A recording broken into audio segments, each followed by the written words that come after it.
মধ্যরাতে দিনাজপুরের ঘোড়াঘাটে দিনাজপুর গোবিন্দগঞ্জ মহাসড়কের নূরজাহানপুর এলাকায় বিকল হয় আমবোঝাই একটি পিকআপ। সামনে বিকল হয় আরও একটি বালুবোঝাই ট্রাক। মেরামতের সময় বিকল এসব যানে পঞ্চগড় থেকে ছেড়ে আসা ঢাকাগামী নাবিল পরিবহনের একটি বাস ধাক্কা দেয়। পিকআপ ও ট্রাকের সাথে সংঘর্ষে মুহূর্তেই দুমড়ে মুচড়ে যায় বাসের সামনের অংশ। ঘটনাস্থলে প্রাণ হারান ৩ জন। পরে আহতদের উদ্ধার করে ঘোড়াঘাট উপজেলা স্বাস্থ্য কমপ্লেক্সে নিলে সেখানে মারা যায় আরও ২ জন। নিহতদের কেউ কেউ ঈদের ছুটি শেষে ঢাকায় ফিরছিলেন। তাদের মধ্যে ঢাকা ইন্টারন্যাশনাল ইউনিভার্সিটির ৪র্থ বর্ষের শিক্ষার্থী তামান্না ও সেনা সদস্য এরশাদ হোসেন রয়েছেন। দুর্ঘটনায় শোকের মাতম নিহতদের পরিবারে।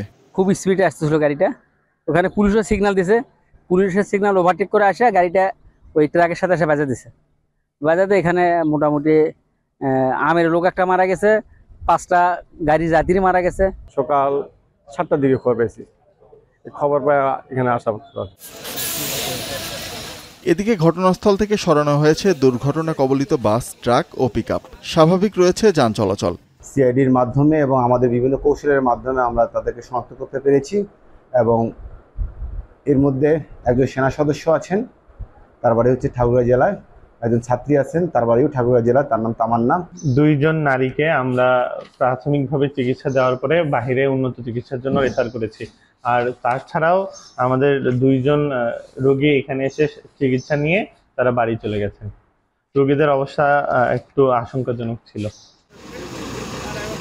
দুর্ঘটনায় আহত 15 জনকে উন্নত চিকিৎসার জন্য দিনাজপুর মেডিকেল কলেজ হাসপাতালে পাঠানো হয়েছে। এখন দিনাজপুর। সানবিট সব দিবে সামাল। সানবিট ম্যাজিক প্রেস ডিশওয়াশিং এর মাথা ঘোরানো সলিউশন।